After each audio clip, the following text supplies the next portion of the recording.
herb in my brain. So bring the medication for my brain to heal the whole of the nation from the pain and break up all the circles and the chains. I need some meditation in my brain. So bring the medication for my brain to heal the whole of the nation from the pain. Break up all the circles and the chain. Hey, no, this could never be no man killer. Good for my head, so me call it as the man healer. When me ill, you know me never need a painkiller. It's quite exciting, me call it as the man chiller. Give me good meds, so me not think iller. What a inspiration, fit on a sound killer. For the pagan, me spark it like a 9 miller. Fi fight the liquor and the coke, ganja and the pillar. That's why me need some herb in my brain. So bring the medication for my brain to heal the whole of the nation from the pain. Up next, the Ashenheim family. With Jewish roots, the Ashenheim family is a prominent and wealthy family in Jamaica, known for their significant contributions to the business landscape of the island. They own stakes in some of the island's biggest companies. The Ashenheim family has stakes in companies such as Caribbean Cement, Carreras Jamaica Limited, and was also involved with Lascelles de Mercado, which owns J. Ray and Nephew and Appleton Rums. Their estimated net worth of over $300 million reflects their critical role in the country's economy. At number 10, the Hendrickson family. Of Chinese-Jamaican descent, the Hendrickson family founded the National Baking Company in the 1950s. Today, they are the largest bakery in the Caribbean and own the prestigious Jamaica Pegasus Hotel. Carl Hendrickson currently leads the family business. Their estimated net worth is around $200 million. At number 11, the Kerr-Jarrett family. The Kerr-Jarrett family transformed Montego Bay with Barnett Limited. Their real estate developments are key to the city's growth. For over 100 years, the family has had stewardship over the Barnett estate, developing these lands to meet economic and developmental growth. Having developed 355,000 square feet of BPO space, they are the leading BPO developer in Western Jamaica. Mark Kerr-Jarrett currently leads the family business. Their investments in real estate have helped shape one of Jamaica's major economic hubs. The Kerr-Jarrett family has an estimated net worth of over $200 million. At number 12, the Chin family. Through Losco Group, the Chin family provides a wide range of food products, pharmaceuticals, and financial services. Losco is a household name known for its affordability and quality. Lascelles Chin, founder of Losco, died in 2023. Their extensive reach in multiple sectors makes the Chin family a significant contributor to Jamaica's economy. The Chin family has an estimated net worth of $200 million. Up next, the Facey family. The Facey family has a significant presence in real estate and financial services through Panjam. Led by Stephen Facey, the company is a major force in Jamaica's business landscape. Their strategic investments in real estate and finance underscore the Facey family's importance in the economy. The Facey family has an estimated net worth of $200 million. At number 14, the Hart family. The Hart family has interests in real estate and tourism. They own several hotels and resorts, playing a key role in promoting Jamaica as a premier tourist destination. In the 1800s, the Hart family, led by Samuel Hart, became the most prominent business family in Montego Bay, owning several stores, a wharf, and large tracts of land. A key figure in the family today is Mark Hart. In April 1994, Mark Hart co-founded Caribbean Producers Jamaica Limited, CPJ, an institutional food service distributor selling consumable products to the hospitality industry. CPJ is recognized nationally as a leading food, non-food, wines, and spirits distributor for major, internationally renowned brands. It now manufactures its own line of beverages and meat products. The Hart family has an estimated net worth of $200 million. Up next, the Levy family. Jamaican by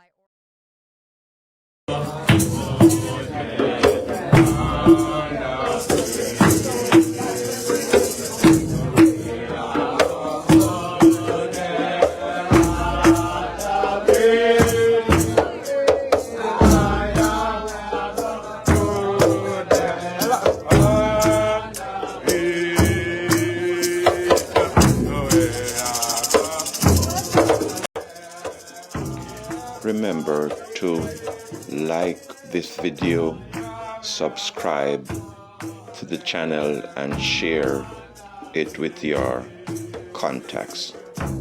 Thank you. In the serene setting of the presidency of Burkina Faso, a remarkable gathering unfolds, uniting African football legends and celebrating youthful leadership. Today's friendly match symbolizes deep support and recognition, honoring not only the glorious past of African football, but also the promising future embodied by Burkina Faso's young leader, Captain Ibrahim Traore. Icons from across the continent grace this event, each representing a storied history of dedication and triumph. Nigeria's J.J. Okocha, whose skill and elegance have inspired millions. Togo's Emmanuel Adebayor and Mani Sapol, testament to perseverance and courage. Cameroon's Stéphane Mbia, known for his resilience and strength. Senegal contributes the calm confidence of Souleymane Diawara and Mamadou Niang, their presence reflecting profound respect and solidarity. Alongside them stand Burkina Faso's beloved stars: Mohamed Kabore, Prez Nyerere, Mohamed Kofi, Mumuni Dagano, and leading with humble authority, the iconic Charles Kabore, today serving as ambassador for sport. Yet today is distinctively special. The stars have united not merely to play, but to express their collective admiration for Captain Ibrahim Traore, a youthful figure whose leadership symbolizes hope, courage, and the boundless potential of Burkina Faso's future. This friendly match extends beyond the goals scored or passes exchanged. It serves as a gentle reminder of how powerful inspiration and unity can be. These legendary footballers stand united behind a young leader, highlighting the importance of mentorship, encouragement, and the passing down of wisdom. In every moment shared today, there's a profound lesson. Leadership thrives in collaboration, humility, and mutual respect. As these football legends warmly embrace Captain Traore, they inspire contemplation and introspection about how each of us can contribute to nurturing future leaders. Today, under the peaceful skies of Burkina Faso, football has become a quiet meditation, a reflection on legacy, unity, and the inspiring spirit of youth. It's a reminder that true greatness lies not only in past victories, but in our ability to support, uplift, and celebrate those who carry forward the torch of leadership. Thank you for joining this serene journey of calm reflection and profound inspiration. May we continue to encourage and empower those around us, building a brighter future together. A friendly match at the presidency of Faso to demonstrate the firm support of the former glory of African football to the people of Burkinabe. It's a constellation of African football stars present this morning's sports. J.J. Okocha from Nigeria, Emmanuel Adebayor and Mani Sapol from Togo, Stéphane Mbia from Cameroon, Souleymane Diawara and Mamadou Niang from Senegal, Mohamed Kabore, Prez Nyerere, Mohamed Kofi, Mumuni Dagano, not forgetting the iconic captain of the Stallions, Charles Kabore, ambassador for sport. Facing these former glory of football, a team no less capable, the president of Faso, Captain Ibrahim Traore, and his close collaborators. The explanation will be done in 2 times 40 minutes. We are watching a fun match with initiatives on both sides. Some ex-professionals like Okocha, Niang, Nkrumah, and Adebayor reflect and fuel the course of the game. But from the 11th minute, the Faso presidency team announces the colors by opening the score by Commander Basile Zongo. Then, in the 15th minute, Captain Ibrahim Traore takes responsibility with a cross kick. The goalkeeper, Mohamed Kabore, is powerless. Besides, he is not at the end of his time, because the head of state, returns to charge at the 22nd minute and again at the 47th minute. It turns to the correctional despite the jumps of pride of the former glories at the 17th minute by Mamadou Niang and the incredible Mumuni Dagano at the 55th minute. Final score 8-2 for the team of the Presidency of Faso, with a treble from Captain Traore himself. Beyond No more lies, no disguise. Africa, rise from puppet to liberty. Just send one again. They are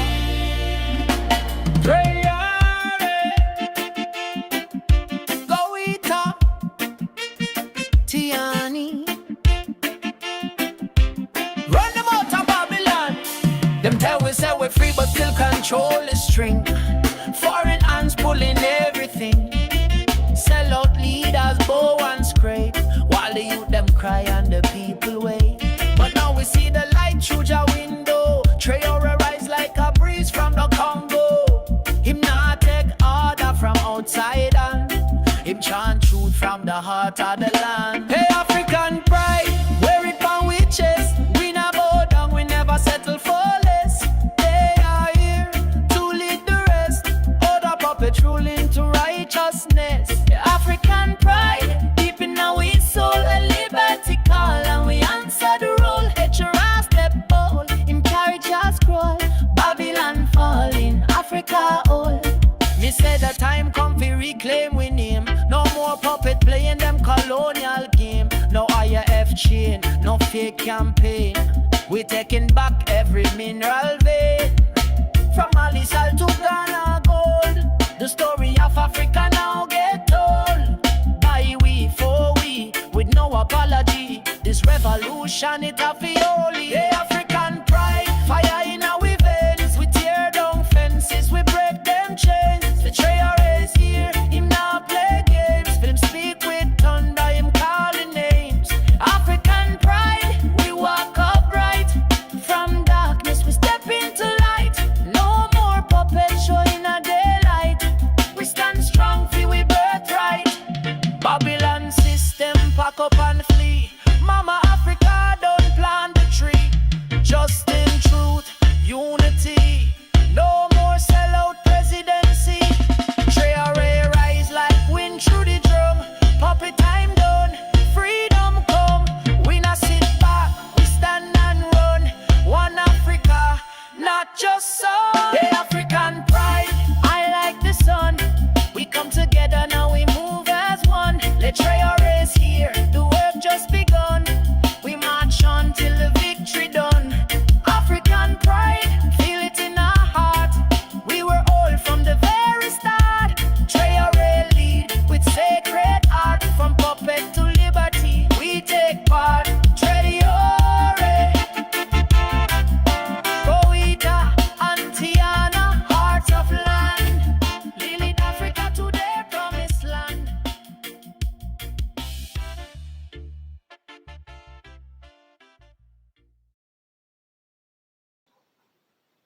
I am going to continue reading from the BBG, the Black Business Guide, mainly for the benefit of people who are watching the video on their phones and the slide is too small for them to, the text is too small for them to read from the slide.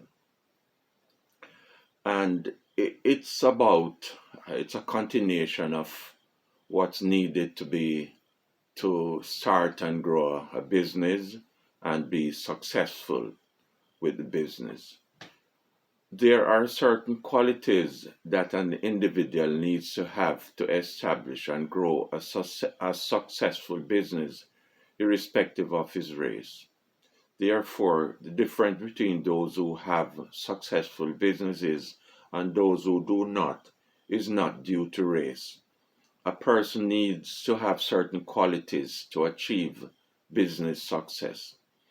The history and focus of different races have caused more people in some races to have those qualities required for business success. Unfortunately, the history of the African race since slavery has caused a smaller proportion of us to have the required characteristics. However, if we recognize our weaknesses and struggle to change them, we can succeed. Economic variables are the main determinants of business success. The major limitations to Black business success are those attitudes and resources that affect the key economic variables. These limitations are caused by internal economic restrictions due mainly to our attitudes and external restrictions imposed by other people. The main problem number one is the employee mentality.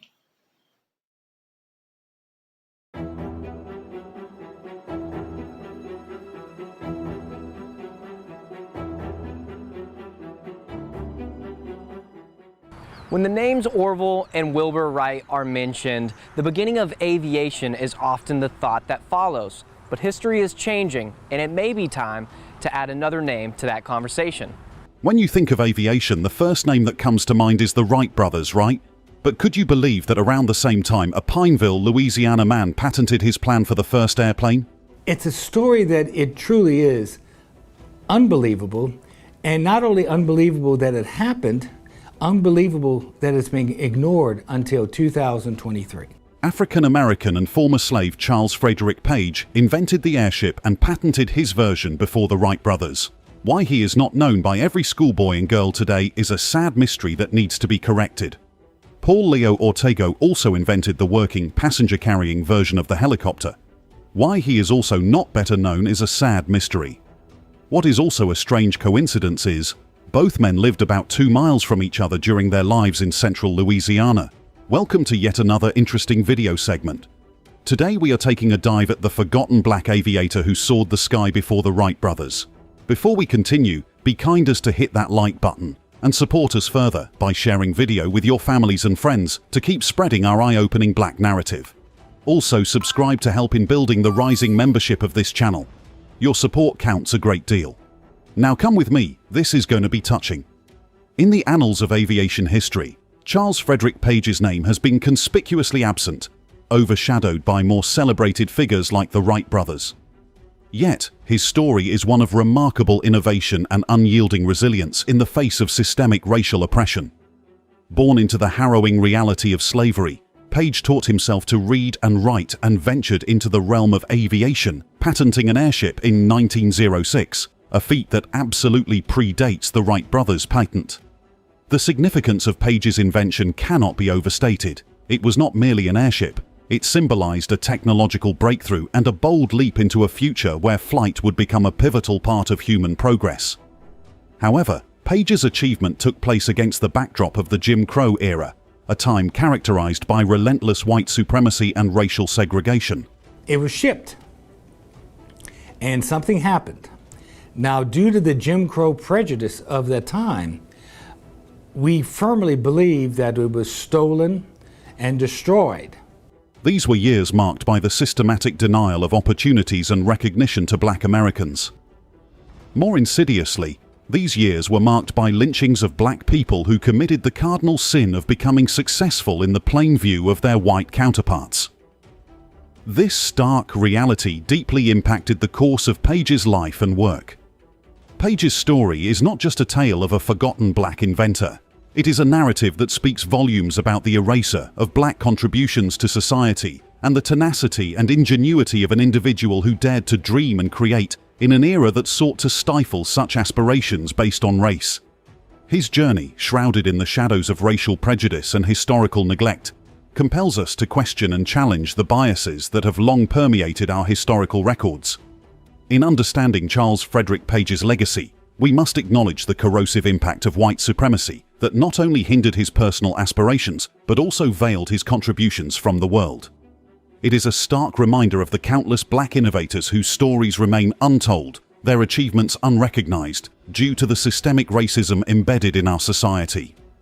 This is why Black History Month was created in the first place.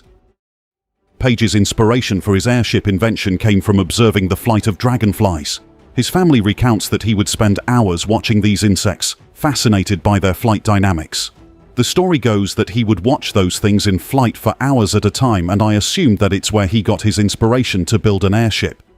That is Joseph Page, talking about Charles Page, who happened to be his grandfather, a farmer and timberman in Pineville, Louisiana. Granddaughter Catty Page Williams heard the same story. At an early age, I was told that he had this invention, the airship or the airplane, says Catty. This observation had led him to conceptualize and eventually build an airship around 1903, coinciding with the Wright Brothers' developments in aviation. Page's innovative approach to flight was rooted in the natural world, reflecting a keen sense of observation and creativity.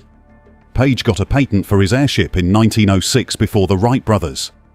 But Page's story takes an unusual turn.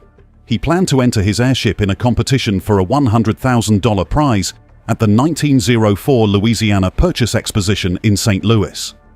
He took his life savings, he built a working model, tested it at his home in Pineville, and then shipped it off by train to St. Louis, Missouri, where he was going to fly the airplane in St. Louis, Missouri, and then become a chapter in all of our history books, says Michael Wynn. But the aircraft never arrived at the World's Fair. His plane was destroyed or stolen, possibly due to the fact that he was an African American, says Wynn. I think that because he was a black man who had the audacity to try something that had never been done before, it's probably one of the reasons why the model disappeared and the history was never corrected to show that, says Joseph Page.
You could always redirect money into better situations. I remember I interviewed one of the guys who the War Dogs movie was based off of. Mm-hmm. And you hear things, but you don't always register things. I remember I asked him, what the budget is for defense in the U.S. He said $800 billion a year. $800 billion with a B. I thought it was 250. It used to be that. It's been raising up over the years. Probably about 5-10 years ago it was that. Well, right. And if you talk about the Pentagon alone, they spend billions. Yeah, about $800 billion. Well, in total. Yeah. $800 billion. Yes, that's the budget. That's per year. Yeah. Per year? Per year. $800 billion. Yeah, that's the entire Pentagon budget. Yeah. Yeah. I had no idea. Yeah, it's massive. $800 billion a year on weapons. Yeah, it's about 10 times more than like the next 5 biggest countries combined, something like that. So, $800 billion. That means in 13 years, if we applied the same amount to reparations. Wait, I'm wrong. 2025, $892.6 billion. There you go. Almost $900. Almost $900 billion. Economists have concluded, several economists that have concluded that black reparations would amount to between $13 and $17 trillion. Trillion dollars. Yes. Yeah. We're spending, you just said, $1 trillion a year on defense. Yeah. Just give us half of that. Just throw us half of that. $500 billion? Yeah, throw us $500 billion per year. And we'll stretch it out to 25 years. I mean, listen, I remember, this was when I was going viral for these comments. Mm-hmm. I remember at the time, this was before the pandemic, I said, I don't think that cash payments for black reparations are going to work because of the amount of money it would probably bankrupt the country. I suggested, for example, like, free college education and so forth. And people got on me and it was like, oh, that's not fair. What about Jewish people? Your people got reparations from Germany and so forth. And then the pandemic happened. And I saw the amount of money that the U.S. gave out. And I said, something? I was wrong. I think cash when reparations. They needed, they got it. The U.S. got it. If the U.S. wanted to pay black people back for slavery, cash is actually appropriate. So I had to apologize. I remember me and Delia Hughley talked about that on one of my shows. And also, I've always, and I've been a member of, in fact, I helped write the reparations legislation as a student assistant to Congressman John Conyers when he drafted it.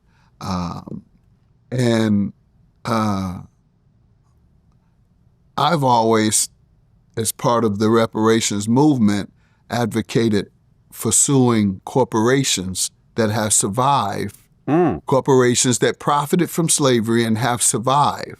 And there are many who participated in the slave trade. We know that Wall Street financed much of the slave trade. So in that sense, they can pay without bankrupting their individuals. Yeah. I mean, there's actually, let me see, there's a list of corporations like this. Hold on, I'm about to pull it up. The ones that we know about. Lehman Brothers, Aetna, JP Morgan, New York Life Insurance, and then Rothschild and Sons Bank in London, Norfolk Southern, that's the train, right? USA Today, Fleet Boston, CSX, Canadian National Railway, Brown Brothers Harriman, Brooks Brothers, Barclays, the Barclays Center over in Brooklyn. Yeah, just give it to black people. They can own that. Right. That's cool. Not to say everybody you mentioned over the course of years, they've made tens of trillions. Yeah. I agree, man. I agree. So now, do you think it'll happen in our lifetime? Well, we didn't think we'd have a black president in our lifetime. This is true. So I'll never, and you don't know unless you try. And so let's keep trying and see what happens. Yeah, and I mean, you've seen small instances of this, like certain universities and so forth. I think Harvard did something about that and a couple other universities. And we got local municipalities who have passed reparations ordinances that also provide assistance pursuant to that ordinance. I think there's a guaranteed income in Chicago, I believe it is, or was for a short time, $1,500 per person for a certain population as part of the reparations bill. And then you have states that can do the same, but major cities run by African-American political officials have certainly, most of them, passed ordinances supporting congressional legislation for reparations. And that's why it's so important that we participate in the system that has the resources. I get it. They don't respect us. They don't want us. They don't this. They reject us. Why are you trying to fight your way into the white man's world? Why you want to be somewhere where nobody wants? No, I don't want to do any of that. I want what's mine, period. That's what I want. Great-great-grandmama. I want great-great-grandmama would have given me that. And y'all got it. Give me my shit. That's how I look at it. It's not about anything other than justice. No, I agree. Like I said, I've said certain things that I had to, rewind back on. But ultimately, I'm okay with getting more information and changing my stance. Yeah, that's okay. We're all wrong at certain times. I've done so. Yeah, we all have opinions, and you get more information, and I think you're better off absorbing the new information as opposed to just being stubborn and saying, well, I said it before, so I just got to stand on that and so forth.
Welcome to our channel. Big news today. Cuba's entry into BRICS is a total game changer.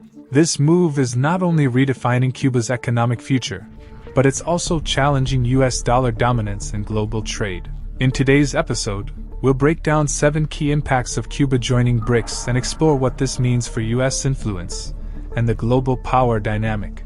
Stick around, because these insights are ones you won't want to miss. Number 7. Economic shift.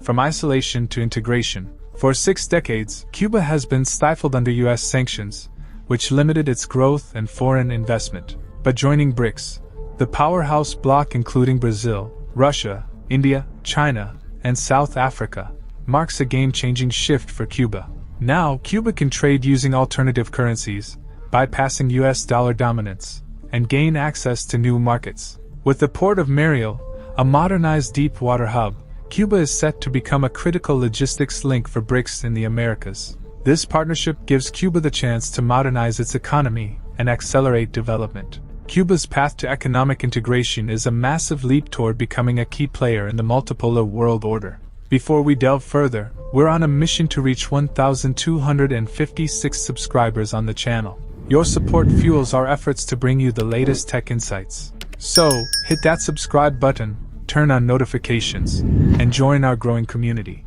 Now, let's continue. Number 6. Breaking chains, escaping the US embargo. For decades, Cuba has faced the US embargo, designed to isolate the country. But with BRICS, Cuba now has an alternative, trading in non-dollar currencies like the yuan or ruble. This alliance helps Cuba bypass the restrictive US dollar trade system, weakening the impact of the embargo. With BRICS, Cuba has access to shared funding, growth opportunities, and financial freedom. This transformation reflects how sanctions are losing their power in an increasingly interconnected world. Cuba's new role in BRICS highlights a growing multipolar global order. Number 5. Biotech brilliance. Cuba's rising global role. Cuba has long been recognized for its leadership in biotechnology and healthcare, with breakthroughs like affordable vaccines. By joining BRICS, Cuba gains access to more resources, allowing for larger-scale vaccine research and collaboration on healthcare innovation. Cuba's expertise, especially in cost-effective vaccines, can now be leveraged to address global health crises, while BRICS partnerships with countries like India and China will amplify Cuba's research capabilities. With modernized infrastructure and new investments, Cuba is poised to become a key player in global health and sustainability. Number 4. Green energy revolution. Cuba's sustainable future. Cuba has long depended on fossil fuels, but BRICS membership opens doors for the nation to modernize its energy infrastructure. Cuba now has access to renewable energy solutions from BRICS leaders like China and India, who are pioneers in solar, wind, and hydroelectric technologies. By embracing renewable energy, Cuba can reduce carbon emissions, cut dependence on imported fuels, and tackle frequent energy shortages. Projects like solar farms and wind plants will not only boost Cuba's energy stability, but also establish it as a leader in regional sustainability. Number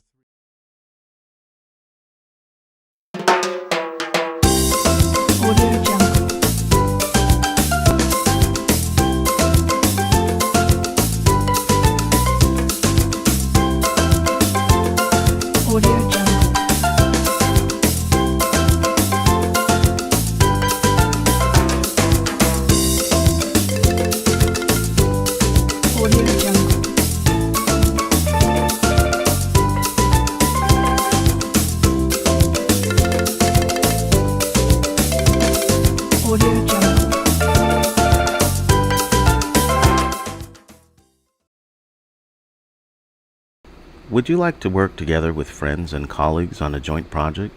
Do you and your associates want to work on bigger projects together? Are you tired of working alone as a freelancer? Have you ever wanted to work on bigger projects but didn't know how to go about doing it? Do you want to start working together with friends but are concerned about how to do it in a fair way? Then starting a worker-owned cooperative is for you, and starting one is simple.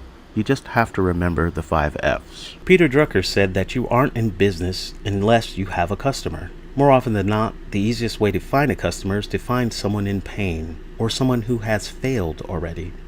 Go to trade shows, industry, conferences, and meetup groups and just listen to the problems people have. This is why the first F is to let people's pain drive how you find what problem to solve. Once you start being aware of a specific problem, you may start seeing, hanging out with, and attracting other people who gravitate to that problem as well. Sometimes solving that problem is a 2, 3, or more person project. This is the time to select from among your friends who are interested in moving to the next step and solving the problem. The major reasons why people are dissatisfied with their professional lives after they secure a fair wage are they don't have autonomy, mastery, or purpose at work. In worker-owned cooperatives, every worker has a vote. This addresses the problem of autonomy, which is to say that people desire to have some control over the tasks of their work life. Having a pay ratio boundary of 7-to-1, in other words, a pay scale where no one makes more than 7 times anyone else, addresses the fair wage concern. In order to maximize the weight of workers' interest in the vote, a lower boundary on work performed, such as 20 hours per week, would be a good general rule as well. Compensation can vary per business model. In a professional services cooperative where individuals bill the customer for work performed, a simple rule of eat what you kill may be the easiest to start with. In this model, whatever work you bring in is rewarded and whatever hourly work you perform is rewarded. Other models of pay can be adopted later based on whatever rules the workers want to incentivize and think is fair.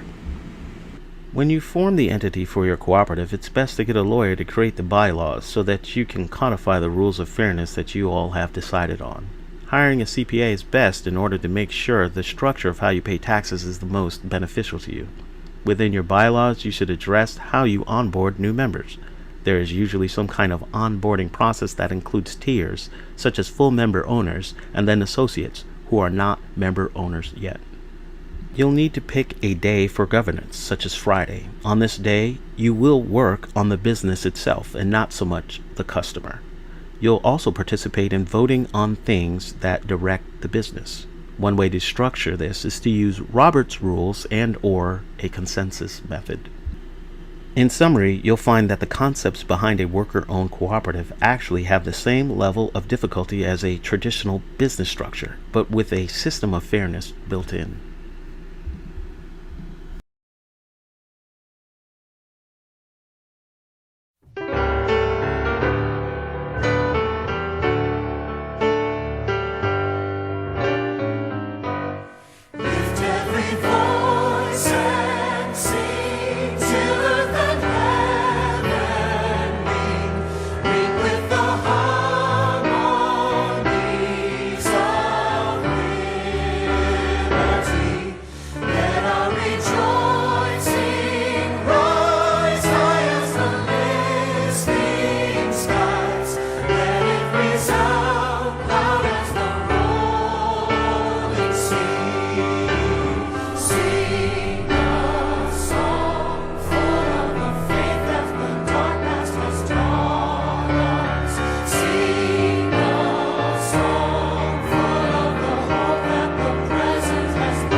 Remember to like this video, subscribe to the channel, and share it with your contacts.